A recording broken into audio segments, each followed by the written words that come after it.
Hi and hello again. We are wrapping up our Kyoto vlog. Nakaka 1 week na tayo dito sa Japan. Kahit puro tayo lakad and maagang nagigising, yung pagod ka dito ay pagod na hindi nakaka-stress. Nakaka-happy lang yung pagod. And feeling ko talaga, I feel more alive when I travel. Charot lang. Yung Kyoto pala, mas laid back siya for me. And sa tingin ko, mas maraming historical or famous places dito sa Kyoto. Meron akong isiningit na day trip dito since mga 1 hour away lang naman siya from Kyoto. Yung pupuntahan natin is Osaka and Nara. Gusto ko talagang puntahan yung Osaka Castle and nasa itinerary ko naman na talaga siya. Dito sa Osaka Castle, pwede mong i-explore yung loob ng castle mismo and meron din silang observation deck that will allow you to have a 360 view ng castle ground. Hindi ko na siya ginawa kasi nga mahaba din yung pila at that time and since day trip lang to, limited lang din naman yung time natin dyan. Kung gusto nyong gawin yon, meron siyang entrance fee na 600 yen and open siya from 9 a.m. to 5 p.m. Also, kung gusto nyong puntahan to na less pa yung crowd, I would suggest na pumunta kayo dito ng maaga kasi pagdating ng 9 a.m., sobrang dami na talagang tao. May iba pa dyan talagang buses, kung buses talaga yung mga dumadating na tourist. And even sa ibang mga places din, especially mga popular places sa Japan, pagdating ng 9 a.m., sobrang crowded na talaga siya.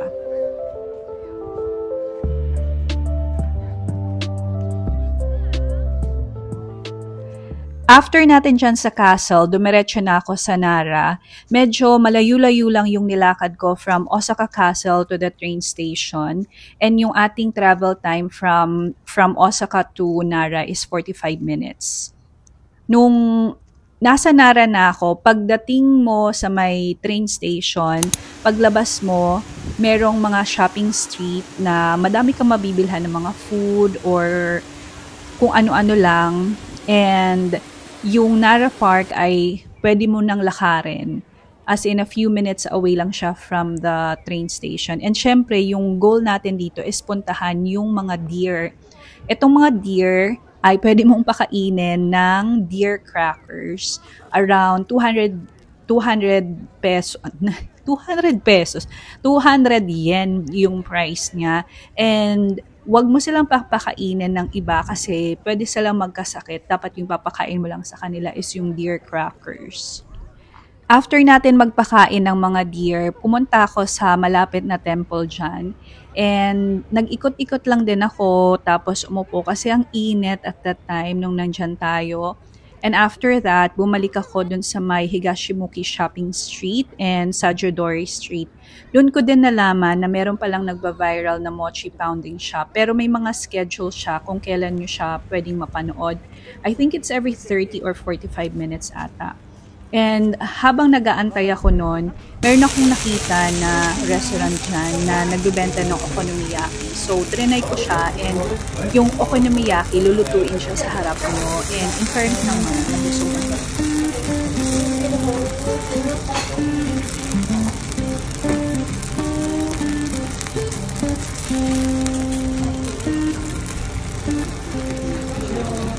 After natin mag-lunch, pumunta na ako dun sa may mochi shop. And trinay ko din yung mochi. Tama lang yung lasa, hindi matamis. Swak na swak sa akin yung lasa. And naabutan ko din yung show nila. Pero ang dami talaga ng tao. As in, ang haba ng pila. Nagsisita na nga yung parang traffic enforcer doon kasi nabablock niya yung daan. Trinay ko rin yung McDonald's kasi gusto kong makita or gusto kong malaman kung may ibang lasa ba yung McDonald's dyan. Wala naman.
After natin mag-spend ng few hours sa Nara, bumalik na rin ako sa Osaka.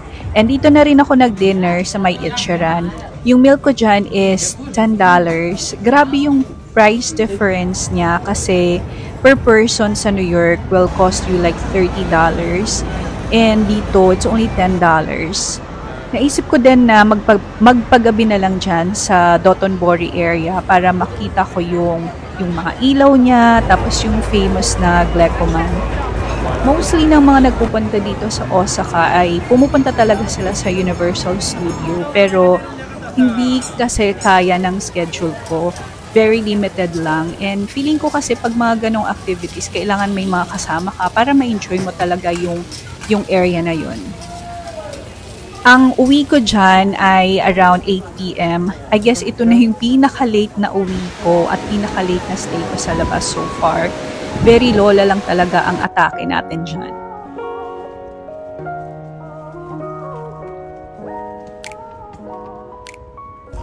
After spending a few days in Kyoto, ito na nga, pabalik na tayo ng Tokyo. Naisip ko talaga dyan na ang dami ko pang lugar na hindi napuntahan, mga area na hindi na-explore, pero at least may reason tayo to come back, diba? And sana makagawa ng mas maayos na vlog and ma-explore din yung mga remote areas.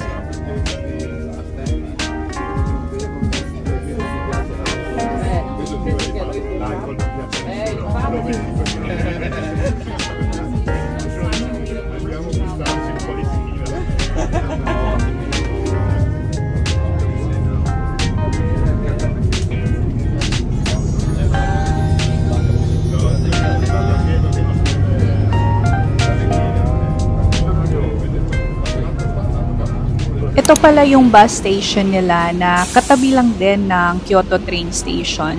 Diba, napaka-convenient and hindi din mahirap intindihin yung mga signages nila. Makikita mo talaga dito kung gaano sila ka-organize and gaano kalinis yung area nila. Mapapasana all ka na lang talaga.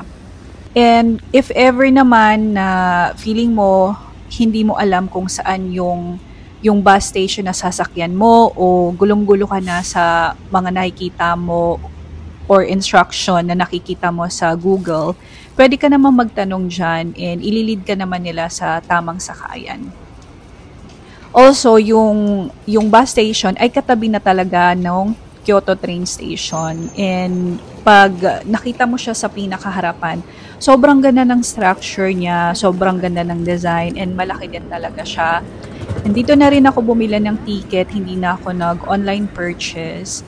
Sa loob din mismo ng mga station, anywhere sa Japan, yung sa loob ng mga train station nila, ang dami mong mabibilhan ng pagkain.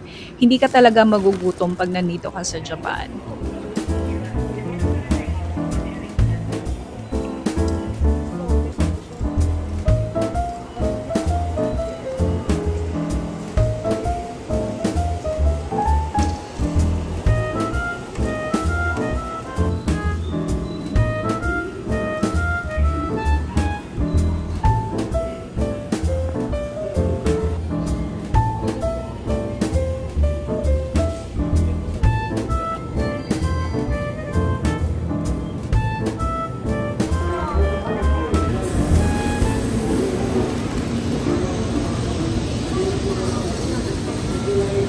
Usually talaga, late na ako nagbe-breakfast and mas prepare ko yung hindi matamis agad yung kakainin ko. Pero ang ganda kasi tingnan ng mga bread and cakes dito. Sobrang ang dami ko excuses, no? Pwede ako walang kanin, pero ang hirap pag walang bread. Malungkot ang buhay pag walang mga tinapay. Yung coffee din nila dito, kahit sa convenience store mo lang siya mabibili. Pero ewan ko ba, ang sarap. Mag-Shinkansen ulit tayo pabalik ng Tokyo, but this time, kumuha ako ng luggage. So, nasa may pinakadulo tayo, and kung mapapansin nyo dyan, malaki yung space niya, and pwede kang mag-take out ng mga hot foods or kahit anong pagkain, tapos dyan ka na lang kumain sa loob ng train. Ang gamit ko pala dito talaga is lahat Google Maps. Kahit saan ako pumunta, Google Maps. And as I've said before dun sa previous vlog ko, pag hindi ko siya naiintindihan, ita-translate ko siya sa English, or kung hindi talaga, magtatanong na ako. Napansin ko lang pag gumagamit ako ng Google Maps and pagka sumasakay ako ng train, may mga suggestion siya kung anong train car and door yung gagamitin mo or pupuntahan mo para mas mabilis kang maka-exit papunta sa destination area mo. Para sa akin, napaka-helpful nun para mas mabilis yung entry and exit mo. Dahil hindi pa tayo makapag-check-in since maaga tayong dumating sa hotel, iniwan ko muna yung mga luggage ko and pumunta ako sa malapit na park, which is yung Ueno Park. Merong pond dito na malaki na nung nabasa ko is napupuno daw siya ng mga lotus flower or lotus leaves. Pero nung dumating ako, hindi na siya season, so wala tayo nakita na ganong mga bulaklak. Meron ding mga temple dito. Yung Ueno Park, malaki talaga siya. Ang dami mong magagawa dyan. Ang dami rin mga tao nung pumunta ako dyan. Sa isang part, merong mga food stall, tapos merong mga temples, and then meron iba talagang ini-enjoy lang nila na tumambay sa park. After that, nag-lunch ako sa isang Korean restaurant. Pumunta din ako sa Yanaka Ginza, and hindi talaga ako nag-shopping dyan. Naglakad-lakad lang ako, and then meron akong nakita ulit na dessert shop, at pumila talaga ako kasi ang haba ng pila, and alam mo kung anong nandyan, yung spaghetti ice cream na favorite natin.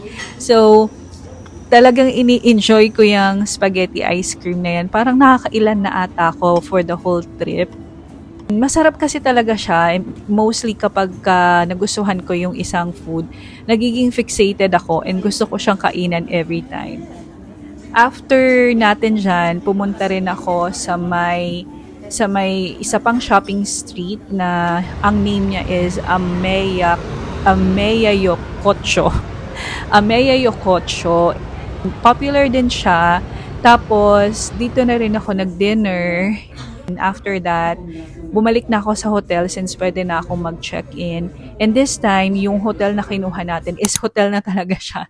Hindi na siya yung capsule hotel. So, ayan yung view niya from my hotel. Tapos, may maganda yung amenities niyan, and malaki din yung hotel. Meron kang sariling bathroom. Although malapit siya sa ibang mga popular places, pero medyo malayo naman siya sa Tokyo. Mga ilang train rides din ako dyan.